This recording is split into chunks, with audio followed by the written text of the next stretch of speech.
जो पाई एक्सचेंज पर लिस्ट है उसको हम पाई ब्राउज़र के अंदर ले सकते हैं और क्या हम उसको जिस भी वैल्यू पर यानी इकोसिस्टम पर हम ट्रांजैक्शन कर सकते हैं। रिसेंटली मैंने वीडियो बना कर दी थी और कुछ चूतिए लोग कमेंट किए थे कि तुमको मानसिंह कुछ नहीं आता है, कुछ लोग गाली भी दिए थे।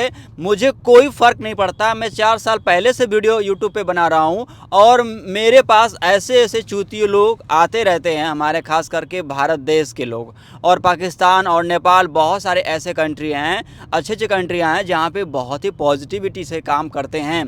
तो अभी मैं आपको बताना चाहूँगा कि जितने लोग अभी इस चीज़ पर डाउट अभी कर रहे हैं कि पाई जो एक्सचेंज पर है उसका क्या होगा, तो सबसे बड़ी बात यह है कि जो हमारे फैपू भैया हैं उनका वीडियो हमने नहीं देखा था। तो कुछ लोगों ने बोला था कि फैपू भैया ने बोला था कि पाई जो एक्सचेंज पर है उसको हम इकोसिस्टम में यूज़ नहीं कर सकते और ना तो उसको वॉलेट पर लाने का कोई फ़ायदा है। तो अब यहाँ पे सबसे पहले हम आपको फैपू भैया का क्लिप दिखाना चाहेंगे छोटा सा। आज जो लोग बोल रहे हैं कि नहीं एक्सचेंज के पाई भी हमारा जीसीबी वैल्यू बनने वाला है, दोस्तों ऐसा नहीं है, हमारा इकोसिस्टम में ही बनने वाला है और इकोसिस्टम में ही डिफाइन किया गया है। तो दोस्तों ये बात बिल्कुल सच है कि इकोसिस्टम एक्सचेंज पर नहीं बनेगा, वो आपके पाई ब्राउज़र से ही इकोसिस्टम में ट्रांजैक्शन होगा, ये बात सच है। लेकिन फैपू भैया ने जो बोला है कि ब्राउज़र पर आप जब पाई लेके आ रहे हो तो उसको आप इकोसिस्टम में ट्रांजैक्शन नहीं कर सकते हो। तो फैपू भैया से मेरा एक सवाल है कि भाई आप किस प्रूफ के साथ, किस एविडेंस के साथ, आपके पास क्या ऐसा एविडेंस है, प्रूफ है कि आप ये कहो, ये बता रहे हो कि भाई ये जो पाई है एक्सचेंज का वो आप पाई ब्राउज़र के अंदर रिसीव करके उसको इकोसिस्टम के अंदर ट्रांजैक्शन नहीं कर सकते हो। तो देखिए सबसे बड़ी बात ये दोस्तों कि कोई भी इंफॉर्मेशन जब तक हमारे पास एविडेंस प्रूफ नहीं होता है तो हम उसको मतलब ऐसे नहीं बोल सकते हैं कि ये हो जाएगा, ठीक है। तो दोस्तों ये बात बिल्कुल सच हो सकता है कि हम जो पाई एक्सचेंज पर लिस्ट है उसको ला करके हम इकोसिस्टम में अगर यूज़ करेंगे पाई जीसीबी वैल्यू आने के बाद, तो दोस्तों हो सकता है कि वो पाई एक्सेप्टेबल ना हो जीसीबी वैल्यू के लिए। लेकिन दोस्तों मैंने क्या बोला, हो सकता है, और फैपू भैया ने क्या बोला है कि ये बिल्कुल नहीं होगा, मतलब कि जो एक्सचेंज का पाई है वो इकोसिस्टम में यूज़ नहीं होगा। तो यही बोलना चाह रहा हूँ कि सबसे बड़ी बात ये है दोस्तों, जब तक हमारे पास प्रूफ और एविडेंस ना हो तो हम ये नहीं कह सकते कि ये होगा, ठीक है। हो सकता है, हम ये ज़रूर कह सकते हैं कि हो सकता है, लेकिन होगा ये हम किसी तरह नहीं कह सकते। और फैपू भैया ने जो दूसरी बात बोली है वो भी आप सुन लीजिए। एक्सचेंज का वैल्यू का बात यहाँ नहीं कर रहे दोस्तों, एक्सचेंज में वो अपना मार्केट प्राइस, डिमांड और सप्लाई पे चलने वाला है। तो इन्होंने ये बोला है कि भाई जो पाई है वो डिमांड और सप्लाई अपने एक्सचेंज पर चलता है, तो हमें डिमांड और सप्लाई से यहाँ पर कोई मतलब नहीं है। तो मैं फैपू भैया को बताना चाहूँगा जो एक्सचेंज है वो डिमांड एंड सप्लाई पे काम करता है।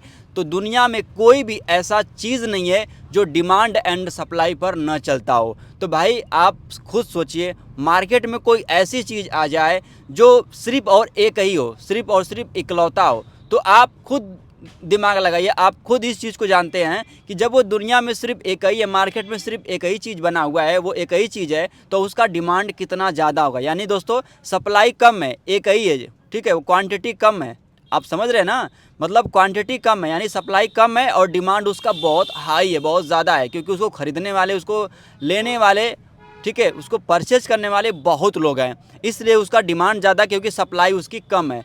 दोस्तों इस दुनिया में कोई भी चीज़ ऐसी नहीं बनी है जो डिमांड एंड सप्लाई पे काम नहीं करती हो। मार्केट में अगर बिल्कुल भी सब्जी न रहे तो भाई आप जानते हो ना, अगर दुकान सिर्फ छोटा सा रहे और मार्केट बहुत बड़ा रहे, सब्जी का दुकान सिर्फ एक ही रहे, तो वहाँ पर सब्जी का डिमांड बहुत ज़्यादा हो जाएगा। आपको पता ही है कि मतलब दुकान सिर्फ एक ही है, ख़रीदने वाले ज़्यादा हैं, तो जाहिर सी बात है वहाँ पर भीड़ लग जाती है, ठीक है, वहाँ पे इकट्ठा हो जाएंगे लोग सब्जी खरीदने के लिए। तो कहने का मतलब दोस्तों ये है कि सामान यहाँ पर जितना क्वांटिटी कम रहेगा, सप्लाई कम रहेगा, तो डिमांड उसका ज़्यादा रहेगा, ये हमेशा होते आ रहा है, ठीक है।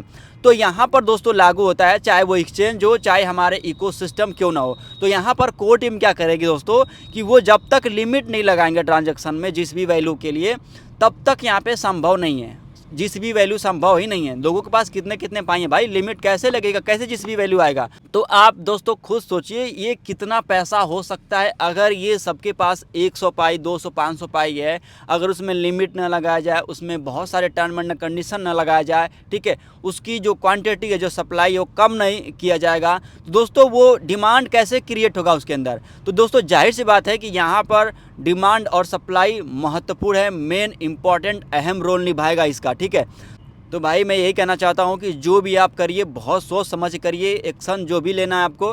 फैपू भैया ने जो बोला है थोड़ा सा रॉन्ग उन्होंने इन्फॉर्मेशन दे दी है, तो मैं उनसे रिक्वेस्ट करता हूँ अगर मेरी तरफ से कुछ गलती हो तो मैं भी उस चीज़ को मतलब अपनी तरफ से माफ़ी मांगने को तैयार हूँ। लेकिन दोस्तों ये जो रियलिटी है, जो सच्चाई है, मैं अपना जो रिसर्च है वो मैं करके बता रहा हूँ। बाकी दोस्तों ये हकीकत है कि बिना सप्लाई और डिमांड के बिना कोई भी चीज़ आज तक काम नहीं की है, ठीक है। तो ये रियलिटी है, बाकी आप लोग खुद समझदार हैं, रिसर्च कर सकते हैं। फिलहाल के लिए आप चैनल को सब्सक्राइब करें, फॉलो करें, अगर आप फेसबुक पर हैं तो। मिलते हैं नेक्स्ट वीडियो में। Thanks for watching.